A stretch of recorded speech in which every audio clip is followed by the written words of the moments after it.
আমার নাম সারিকা আহমেদ। আমি একজন খুব সুন্দরী তরুণী বিধবা। আমার বয়স 20 বছর। প্রত্যেক দিন রাতে আমার দেওর তেল মালিশ করে দিত। তারপর একদিন আমার পায়ে তেল মালিশ করতে করতে আমার সঙ্গে যা করেছিল সেটা শুনে আপনারাও অবাক হয়ে যাবেন। আমার বয়স যখন 17 বছর, তখন আমার বাবা মা আমাকে বিয়ে দিয়েছিল। তারপর আমার বিয়ের কয়েক বছর পরেই তো স্বামী মারা যায়। স্বামী মারা যাওয়ার পরেই দেওর আমার সঙ্গে থাকত। আসলে আমার যখন 20 বছর বয়স, তখন আমার স্বামীর বয়স 40 বছর। আমার বিয়ে একজন বয়স্ক মানুষের সঙ্গে হয়েছিল। আমার স্বামী আমার চাইতে বয়সে অনেক বড় ছিলেন। আমি যেহেতু গরিব পরিবার থেকে এসেছিলাম, তাই আমার বাবা মা ভেবেছিল আমার স্বামীর বয়স অনেক বেশি হলেও সে অনেক সম্পত্তির মালিক ছিল। তাই আমার বাবা মা আমার স্বামীর বয়স দেখে ও সম্পত্তি দেখে আমার তার সঙ্গে দিয়ে দিয়েছিলেন। কিন্তু বিয়ের পরে স্বামীর সঙ্গে কয়েক বছর থাকার পর এই তো আমার স্বামী একদিন হঠাৎ করে মারা যায়।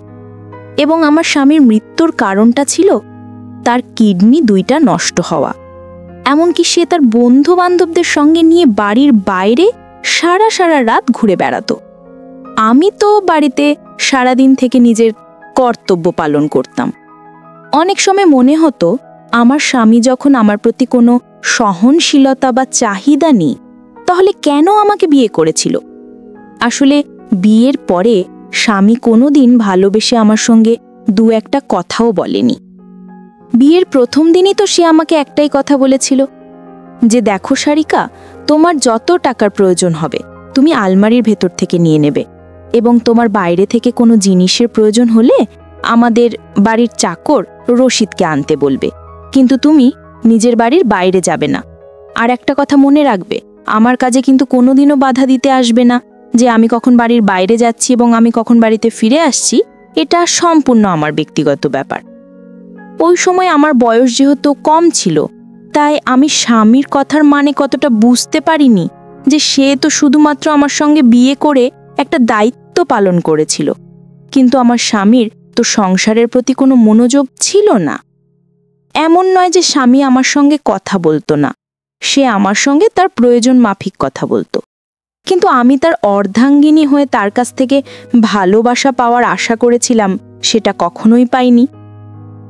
এবং ধীরে ধীরে যখন আমি এই জিনিসটা বুঝতে পারি, তখন আমি নিজের বাবা মায়ের সঙ্গে এ ব্যাপারে আলোচনা করেছিলাম যে আমি টাকা পয়সার সুখ পেয়েছি, কিন্তু স্বামীর ভালোবাসার সুখ কোনোদিন পাইনি।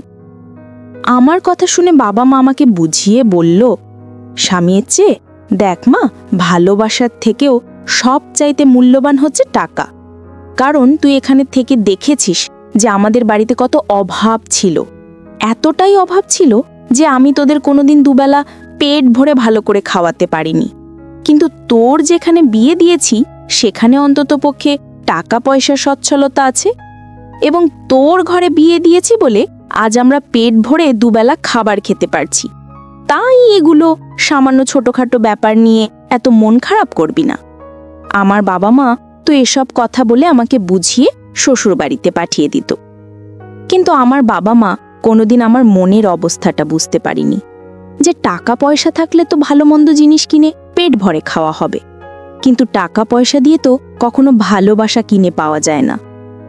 আসলে আমার স্বামী আমাদের বিয়ের পরে কিন্তু আমার গরিব বাবা মাকে প্রতি মাসে টাকা পয়সা দিয়ে সাহায্য করত, এবং এটার জন্য আমি খুব খুশি ছিলাম যে আমার স্বামী অন্তত পক্ষে আমার গরিব বাবা মার ব্যাপারে তো এতটা ভাবে। কিন্তু আমার স্বামী আমার প্রতি যত্নশীল বা দায়িত্বশীল কখনোই ছিল না। এইভাবেই আমার জীবনটা চলছিল। আমি ঘরে থেকে আমার দায়িত্ব পালন করতাম, আর আমার স্বামী প্রত্যেক দিন নিজের বন্ধু বান্ধবদের সঙ্গে আড্ডা দিত। এইভাবে কয়েকটা বছর কেটে যাওয়ার পরে যখন আমার স্বামী হঠাৎ করে মারা যায়, তখন আমি কিন্তু সম্পূর্ণভাবে একা হয়ে পড়ি। এবং আমাকে ওই অবস্থায় দেখে আমার দেওর আর বিদেশে যায়নি। আসলে আমার দেওর ছোট থেকেই বাইরে পড়াশোনা করত, কারণ আমার স্বামী খুব ভালো করেই জানতেন যে তার ভাই যদি তার কাছে থাকে তাহলে সেও কিন্তু তার মতনই হয়ে যাবে। তাই আমার স্বামী নিজের ভাইয়ের ভালো ভবিষ্যতের কথা ভেবে তাকে বাইরে রেখেছিল। আর আমার শ্বশুর শাশুড়ি তো অনেক আগেই মারা গিয়েছিল। এদিকে আমার দেওরের বয়স 15 বছর হলেও তাকে দেখে তো মনে হতো না যে সে একজন 15 বছরের ছেলে। স্বামী মারা যাবার পরে আমি অনেক বেশি খামখেয়ালি হয়ে পড়েছিলাম। আমার তো কারোর সঙ্গে কথা বলতেও ভালো লাগতো না। যতই হোক না কেন, আমি একটা বিধবা মহিলা। একটা মহিলার মধ্যে অনেকটা পার্থক্য রয়েছে। তারপর স্বামী মারা যাবার পরে বেশ কিছুদিন পর্যন্ত আমাদের বাড়িতে স্বামীর আত্মীয় স্বজনেরা ছিল। ওই সময় তো নিজের মনের কষ্টটা কান্নার মাধ্যমে তাদের সামনে প্রকাশ করে নিজেকে একটু হালকা করতাম। কিন্তু আমাদের বাড়ি থেকে আত্মীয় স্বজনদের চলে যাওয়ার পরে আমি আরও বেশি ভেঙে পড়েছিলাম। তখন ওই বড় বাড়িটা দেখে মনে হতো এ বাড়িটা যেন আমাকে খেতে আসছে। আমার স্বামী আমাকে ভালো না বাসলেও তার সঙ্গে থাকার একটা অভ্যাস পরিণত হয়েছিল আমার। আমাদের বাড়ি থেকে যখন আত্মীয় স্বজনেরা চলে যায়, তারপরে সেদিন সন্ধেবেলায় আমি যখন একটা সাদা ধবধবে শাড়ি পরে নিজের ঘরের জানালায় একটা কোণায় বসে বাইরের দিকে তাকিয়েছিলাম, তখন আমার দেওর হঠাৎ করে দরজায় আওয়াজ দিয়ে জিজ্ঞেস করে, ভাবি, ঘরের ভিতরে আসতে পারি? দেওরের আওয়াজ পেয়ে আমি নিজের চোখ থেকে গড়িয়ে পড়া চোখের জল মুছে তার দিকে তাকিয়েছিলাম। হ্যাঁ, ভেতরে আসতে পারো।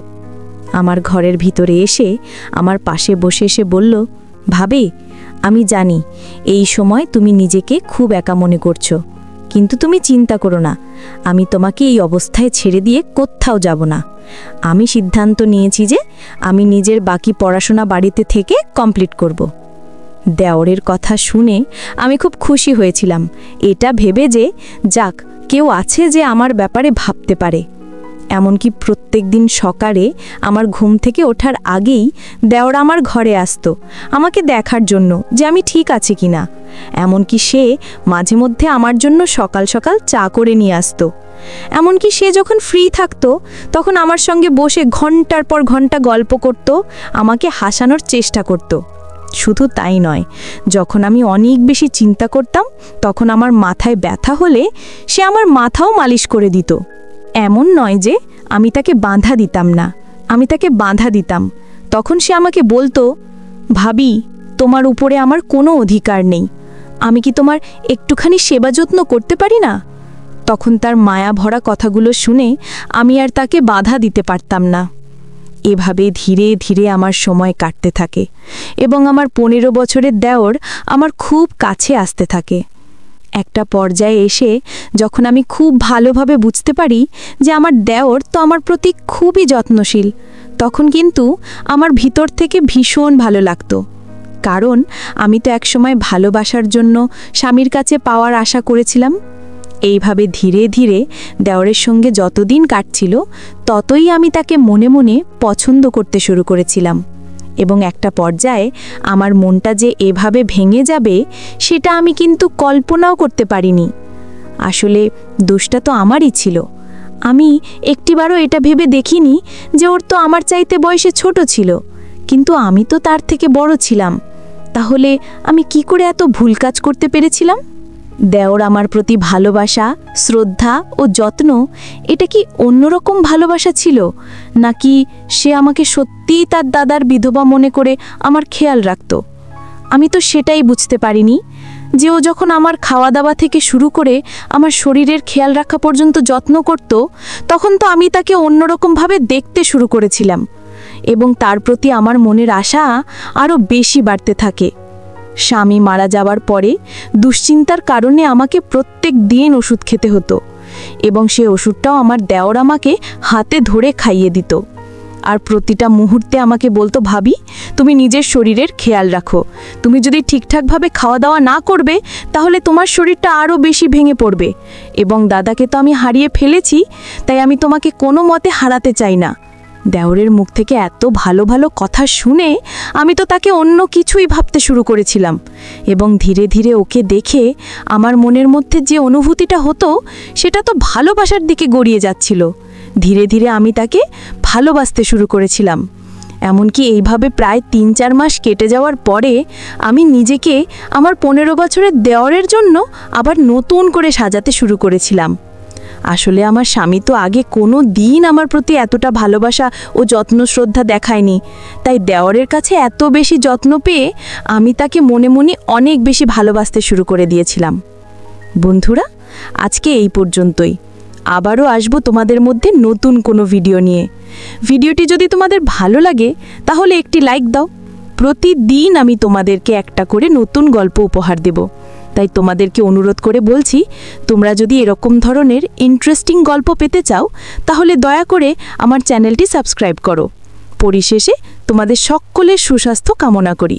ভিডিওটি দেখার জন্য তোমাদের সকলকে অসংখ্য ধন্যবাদ।